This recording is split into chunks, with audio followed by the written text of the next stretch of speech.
Se você tiver com um equipamento elétrico funcionando, colocar um multímetro e medir a tensão. Depois colocar o multímetro na posição de medir a corrente. Você acha que se você multiplicar a tensão vezes a corrente é a potência? Se você acha que sim, por favor assista o restante do vídeo.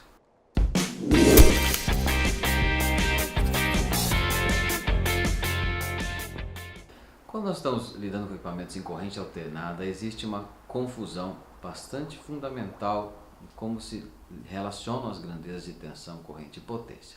Não deveria ser uma confusão, porque isso é estudado em geral no primeiro ou no segundo ano de faculdade, de ensino superior, e eu fico bastante frustrado às vezes quando vejo um grande número de pessoas formadas que não entendem essa diferença ainda. Então, essa é a minha motivação hoje. Caralho, eu sou um merda, meu irmão. Em corrente alternada, diferente de corrente contínua, a tensão e a corrente ficam variando valores positivos e negativos. Em corrente contínua, a potência instantaneamente é simplesmente tensão vezes corrente, como você viu dos fundamentos da física. É um resultado, uma simplificação para a condução dentro de um condutor do que acontece com os campos elétrico e com a corrente elétrica, com a variação de carga elétrica. É simplesmente uma simplificação macroscópica desses fenômenos.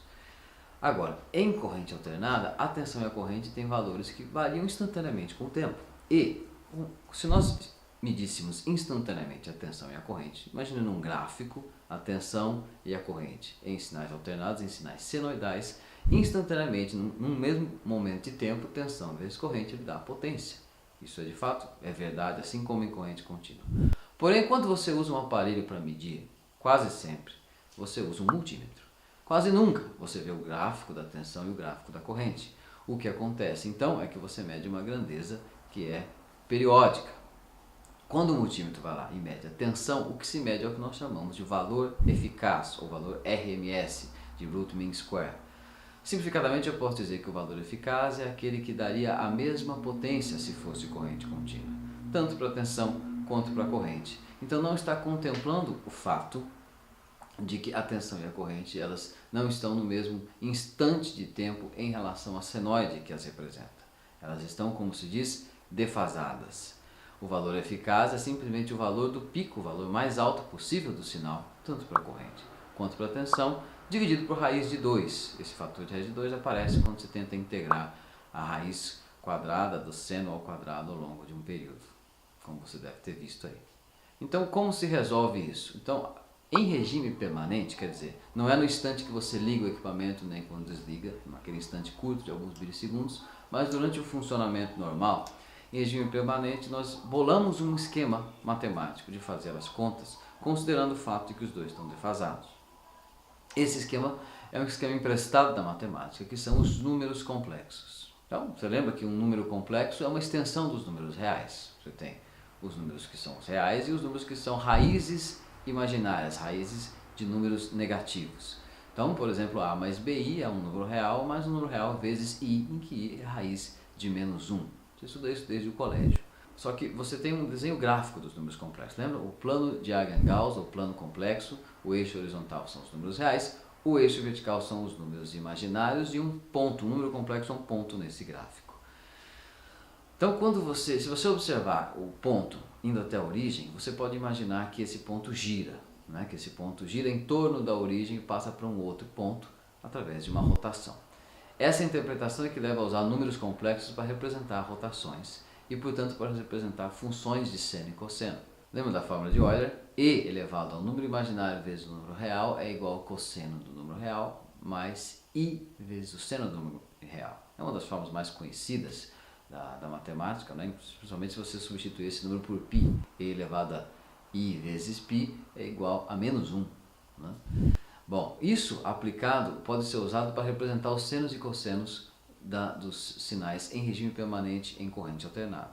Quando isso é feito, nós temos o que nós chamamos de teoria dos fasores. E aí nós substituímos as grandezas elétricas reais por grandezas elétricas complexas. Então, em vez de uma tensão oscilando conforme um seno ou um cosseno e uma corrente também oscilando, nós substituímos por um número complexo representando esse seno e com o ângulo do número complexo nós representamos a defasagem entre um e outro, o ângulo que existe de deslocamento entre um ponto comum tanto do seno quanto do cosseno.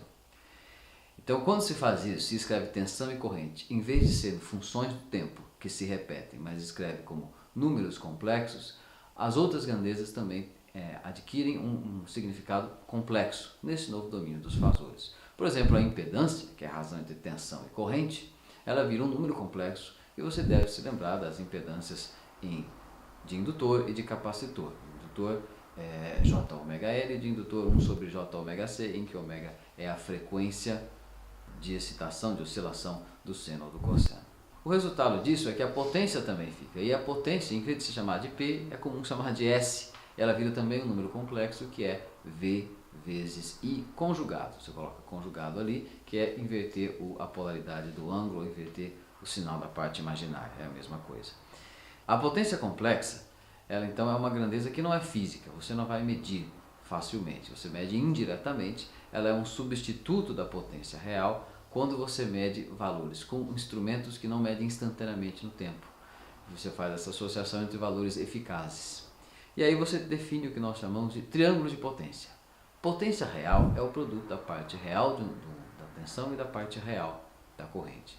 Potência imaginária é quando você tem os termos imaginários aparecendo, e a potência aparente é aquilo que eu falei logo no começo do vídeo. Se você medir a tensão e a corrente e multiplicar um pelo outro, você tem o módulo desse número complexo que é V vezes I, e é isso que nós chamamos de potência aparente. Parece que é potência, mas a potência que realmente é conduzida ou gasta é essa do eixo horizontal, do triângulo de potências, e a outra, ela existe. Mas o que ela é? Ela representa essa defasagem que existe entre a tensão e a corrente. Representa o fato de que uma não está exatamente alinhada com a outra no sentido das senos e cossenos. Então essa é uma potência que representa as oscilações do campo elétrico e da corrente que ficam circulando no fio, mas não estão realmente sendo gastas. Por isso existe até uma legislação para reduzir essa potência aparente numa instalação de grande consumo de potência. Não, lógico, na sua casa. Mas numa instalação industrial há muitos motores em geral. Motores são indutivos, né? Eles têm elementos indutivos, então eles vão produzir uma grande diferença, uma grande defasagem entre a tensão e corrente e, portanto, um termo muito grande dessa parte vertical do triângulo de potência. Um termo grande o suficiente que vai produzir muita corrente circulando nos fios, que não é a potência que está realmente sendo usada, aquela na horizontal do triângulo de potência. Então, existe uma legislação para diminuir essa potência em relação à de baixo, a imaginária em relação à real. Nós chamamos a relação entre a potência real e a hipotenusa desse triângulo de potência, a potência aparente, nós chamamos de fator de potência. A nossa legislação, por exemplo, é garantir que uma instalação elétrica industrial tem um fator de potência de pelo menos 0,95, quer dizer, 95% de toda a potência seja real e não esteja circulando nos fios sem fazer o trabalho, porque potência circulando nos fios será desperdiçada em alguma parte por meio do efeito Joule, pelo fato de que os fios têm resistividade também. Então, para você saber exatamente a potência consumida, você tem de relacionar o fator de potência. E o fator de potência, como é o triângulo, ele é o cosseno do ângulo entre a tensão e a corrente, por causa do triângulo de potência, que é o ângulo que está entre a potência aparente e a real. Então, quando você usar um multímetro para medir alguma coisa em corrente alternada, tome cuidado que você está medindo valores eficazes e que eles não necessariamente estão em fase, e portanto você precisa saber essa questão do fator de potência. Se você gostou desse tipo de discussão, de assunto, ou quer nos sugerir algum outro tema, pode comentar aqui e se inscrever no nosso canal. Muito obrigado pela atenção.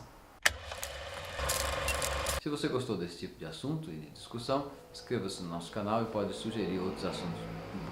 Moto. Lembra da fórmula de Gauss? Lembra da fórmula de Euler? Até essa moto aí me atrapalhou aí. O fato é que você não gostou da minha explicação, você achou que está fraca, você não está entendendo.